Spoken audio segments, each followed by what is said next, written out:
Salve, salve, santistas depressivos de todo o Brasil, de todo mundo. Tamo aí pro primeiro pré-jogo do ano. Santos e RB Bragantino, que vai ser na quinta-feira. E saudades, né? Sim, saudades. Finalmente tá chegando. A gente fala, Paulistinha isso, Paulistinha aquilo, mas, pô, que saudades. E saudades também de chegar na final, né, pô? Chegar na final. Literalmente cresceu vendo o Santos aí sendo finalista, sendo campeão. Agora já são uns anos aí com participações de menor destaque. Começar esse pré-jogo falando sobre o nosso professor Gesualdo. Ele que deu vários treinos, né, esses dias todos. É um cara que também gosta de trabalhar bastante. Ele é mais, como já falou em alguns vídeos, mais brincalhão e tudo mais. Só que ele não deixa de lado jamais um bom treino, né? Com muita cobrança, com muita inteligência e aprimoramento, principalmente tático. Que foi muita coisa que teve, né, nesses treinos você aí. Vê muitos destaques da mídia sobre o Santos e do que os jogadores falam. É que o Santos fez uma pré-temporada diferente do comum, diferente dos outros times. Então foi uma pré-temporada sem amistosos, sem jogos treino, focando muito mais em tática, posicionamento principalmente, e na parte física. Os jogadores têm gostado bastante. Vamos ver como que vai ser, mas tipo, esses amistosos de começo do ano, principalmente a Florida Cup, são coisas que acabam iludindo um pouco e não são tão efetivos como o treinamento, né? Eu acho muito positivo o Santos fazer um trabalho diferente. É um técnico que quer trazer ideias novas, então ele tem que mesmo estar focado assim, em posicionamento, passar a ideia dele de jogo.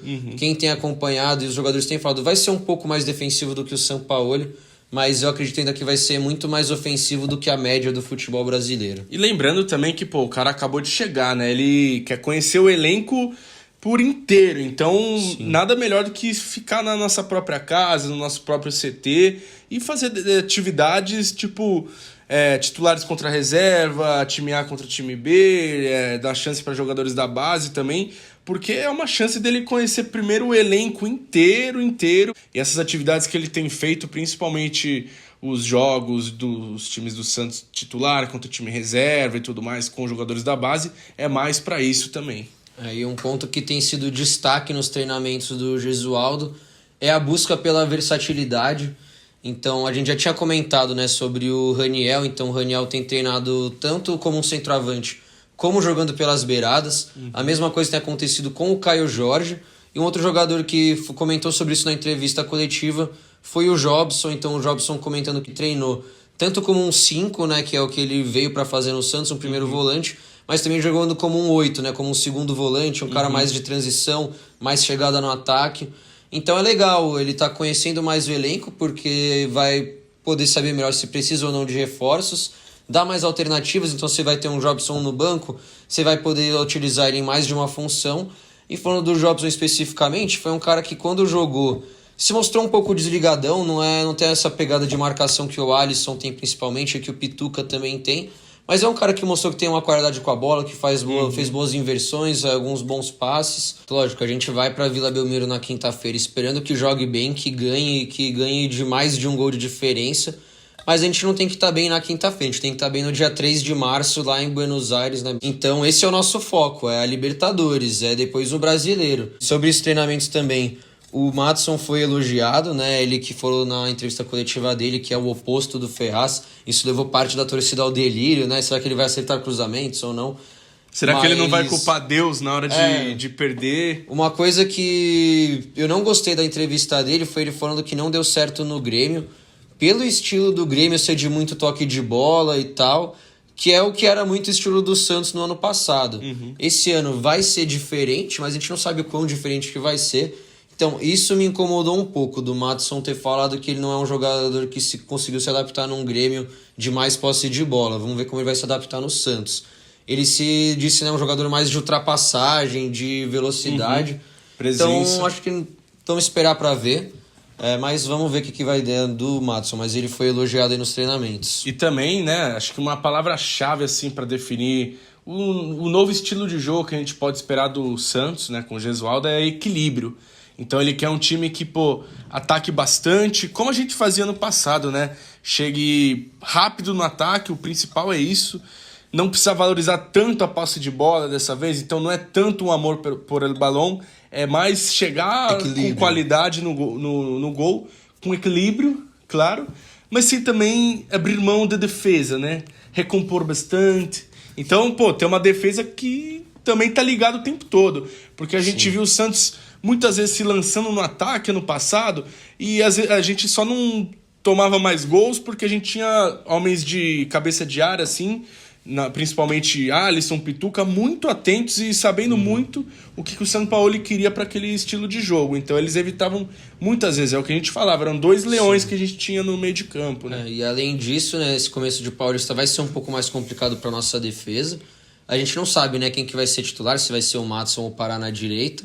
Na esquerda só tem o Felipe Jonathan agora, inclusive nessa última coletiva de imprensa, o Pérez disse que uma posição que já é quase certa que precisa de reforço é a lateral esquerda. E a nossa zaga vai estar bastante desfalcada, né? A gente perdeu o Gustavão, e aí agora o Veríssimo tá com um estiramento, então tanto o Aguilar quanto o Veríssimo não estão inscritos para esse começo de Paulista por lesão. Então a nossa provável zaga para essa estreia vai ser Luiz Felipe e Luan Pérez, que são 2 bons zagueiros, 2 zagueiros que já fizeram muitas boas partidas pelo Santos também, apesar de também já terem falhado, né? O meio-campo acho que é a grande incógnita, né, desse time do Gesualdo. A gente não sabe se ele vai querer trabalhar com Alisson, por exemplo. O Santos terminou ano passado com um trio de meio-campo Alisson, Pituca e Sanches, que foi um meio que estava muito bem. Mas, sei lá, pode aparecer um Jobson, pode aparecer um Pituca de primeiro volante, às vezes um Jean Mota. Evandro também. Eu acredito que o Sanches seja... O Sanches e o Pituca são certeza. Mas a questão, né, é aonde o Pituca vai jogar. Acho que ele gosta do 4-3-3, então vamos supor que ele vai escalar um 4-3-3. Nosso trio SMS, né? Tá desfalcado um dos S's, né? O menor dos S's. Soteudinho. A grande questão é quem vai substituir ele ali na ponta esquerda. Então o Gesualdo treinou já algumas opções lá. Já treinou o Caio Jorge, o próprio Raniel, o Thailson. E segundo as últimas notícias que saíram ao longo da semana, o favorito tem sido o Caio Jorge, né? O Caio Jorge, que é centroavante, né? Um 9. Embora ele seja muito jovem, tenha bastante mobilidade também. Versatilidade, mobilidade.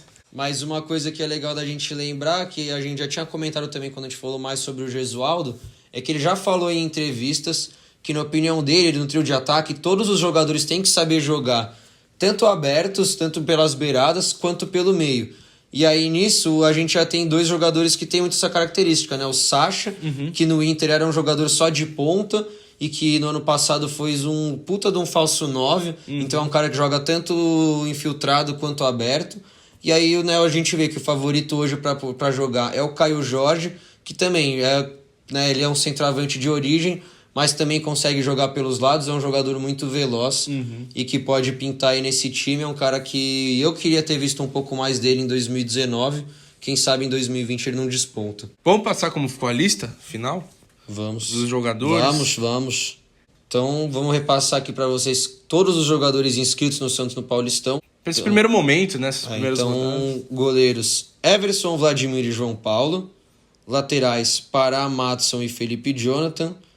Zaga tá escasso, né? Luiz Felipe, Luan Pérez e Alex. Alex é um jogador que era da base, meio misterioso. Não sei se da base do Santos B, mas tá treinando lá. Nome de zagueiro, hein? Exato. Nome de zagueiro histórico do Santos. Eu vi Alex aqui, eu até tremi um pouco, velho. Imagina. Eu tô só o André Luiz do lado. Volantes: Carlos Sanches, Alisson, Jobson e Diego Pituca. Meias: Evandro e Jean Mota. Atacantes: Soteldo, Sacha, Raniel, Marinho, Derlis, Lucas Venuto, Arthur Gomes e Uribe. A gente nem citou o Lucas Venuto como possível substituto. Não está sendo muito cotado aí por quem cobre o Santos, mas também tem a sua chance de aparecer. Lembrando que agora no Paulista eles mudaram uma regra, né? Então agora você tem tipo uma lista dos profissionais e aí tem uma lista de jogadores da base. Então para você poder ter mais experimentos, colocar mais jogadores da base, então a gente tem a nossa lista B, que é com o Sandri, Wagner, volante, talvez esse seja o Wagner Leonardo, né? Ele é volante de origem. Então é isso. Yuri Alberto, Caio Jorge e Thailson são os jogadores da base que estão inscritos. E um adversário que a gente já vai estrear, Pedreira, né? Só que dessa vez nem com o técnico eles estão mais, então o Zago não continua lá. E é deles que a gente vai falar agora, né? O RB que vem sendo a sensação assim do momento dos times de menor escalão, né? Da Série B e tudo mais. campeão com sobra, uma ótima campanha e sempre apostando em jovens promessas, né? Parecido com a gente também. Sim, e aí esse time do Red Bull Bragantino que é difícil da gente saber o que esperar para essa quinta-feira. É um time que tem toda a base que ganhou a Série B no ano passado. O grande destaque é o meia Claudinho, né? Foi o melhor meia da Série B de 2019. O Red Bull foi o time até agora que mais gastou em contratações no Brasil. Foram mais de 50 milhões, com reforços muito jovens, todos na faixa assim, de 20 a 23 anos, mais ou menos. E que foi muito mal nos amistosos de preparação dessa pré-temporada. Porém, foram amistosos que não dizem muita coisa. Então, amistosos em que a maioria dos reforços não jogaram, mas que foram resultados péssimos. Vou até ler aqui para vocês. Primeiro amistoso do Bragantino. Bragantino 1, Atibaia 3. Bragantino 2, Guarani 2. Aí o grande jogo, segundo o técnico interino Vinícius Munhoz. Bragantino 1, Rosário Central 2. E aí depois, para finalizar esse tour deles lá pela Argentina, Bragantino 0, São Lourenço 4. Tem o Matheus Jesus, que até prometeu um pouco lá pelo Santos, jogou um jogo lá contra o Palmeiras, que ele deu umas pedaladas assim, deixou a torcida meio iludida, mas depois não jogou nada. Tem também o Júlio César, né, do Corinthians, o carequinha goleiro, que vai voltar a Vila Belmiro depois de anos, né? Ele ficou marcado por aquele frangaço no chute do Neymar na final do Paulista de 2011. Bracinho de jacaré. Ele, se não me engano, até é o capitão do time, é um dos líderes lá do elenco. E o Matheus Jesus é um jogador que tem que tomar cuidado, porque no Santos ele sempre foi no Santos, na Ponte, mais tipo um primeiro volante, às vezes um segundo volante, mais de uma saída de jogo, assim. Só que no Oeste ele treinou muito no ataque. Ele era um cara de muita presença, ele fez muito gol, tanto que ele foi pro Corinthians, só que aí não deu certo, mas ele é um cara de muita presença, ele aprimorou bastante essa parte, então pode ser um elemento de surpresa aí que nossa defesa tem que tomar cuidado. Sim, e então só reforçar que é importante a gente lembrar que não é pra gente tomar esse, por exemplo, 4-0 do que eles tomaram com o São Lourenço como base, como perspectiva para esse jogo. Eles jogaram sem os principais reforços. Eu tenho aqui a escalação do Bragantino nesse jogo contra o São Lourenço, que o time titular foi formado por Júlio César, Aderian, Léo Ortiz, Liger e Edmar, Barreto, William Correia, aquele William Correia que era do Vitória, Bruno Tubarão, Claudinho, Arthur e o Ítalo, aquele mesmo Ítalo do Audax, foi pro São Paulo depois. E aí depois no segundo tempo entrou Alex Alves, Matheus Jesus, Tony Anderson, o Bruno Tubarão, entre outros jogadores. Então a gente já tem mais provável que nessa estreia do Paulistão joguem todos esses reforços. Então, por exemplo, o Ítalo, que é um jogador que não fez tanto sucesso quando saiu do Audax, vai sair para entrar o Alejandro, que é um cara muito promissor e que bancou o Pastor lá no Atlético Mineiro, era a grande promessa da base do Atlético Mineiro. Fora o Arthur, que já jogou, então outros jogadores que vão entrar. Então a tendência é ter um Bragantino muito mais forte do que eles foram lá na Argentina. Então acho que vai ser um jogo bem pegado. O time deles é muito jovem, muito rápido. Então se o nosso time vacilar, não estiver tão bem fisicamente, pode sofrer um pouco. Eu acredito que o Gesualdo vai se prevenir bastante contra isso, contra os contra-ataques. Mas é um jogo que o Santos tem tudo para ganhar, mas tem que estar atento do começo ao fim. Se bobear, o time deles vai contra-atacar, vai ser muito rápido. Então é isso que eu tô apostando, uma vitória, mas tipo um 2-0 assim, 2-1, tipo nada que seja uma vitória fácil. Eu só sei que eu tô com saudades de ter um novo pôster desse aqui, né? Nossa, você pegou nele, eu já olhei direto pra cara do Thiago Maia, fiquei triste. Dá pra queimar metade desse time que tá aqui, mas... Ó, aqui, ó, Longini, Thiago Maia, só o Longini aqui, Serginho, Maxi Rolon, Caju, Joel. Que sequência, que time, meus amigos. Aí eu te falo, se a gente foi campeão com essa farâmpula aqui, porque a gente não pode ser campeão esse ano também, velho. Paulinho Stella, cavadinha do Pastor no Cássio. Essa foi linda. E não esqueçam de deixar nos comentários qual que é a escalação que você acha que tem que jogar, quem você prefere na lateral, quem que você quer ver no meio de campo, quem você quer ver no lugar do Soteldo. Bota aí pra ver se você concorda com a gente, se tem uma outra opinião. Vamos buscar este caneco aí do Paulista. Vamos torcida, vamos comparecer também adeptos, né? Adeptos. Compareçam a Vila Belmiro, esse grande estádio histórico. Isso aí. Vamos que vamos. Valmen Galve, Coutinho, Pilar e Pepe. Isso aí, vamos que vamos, peixão. Pra cima deles. É nóis.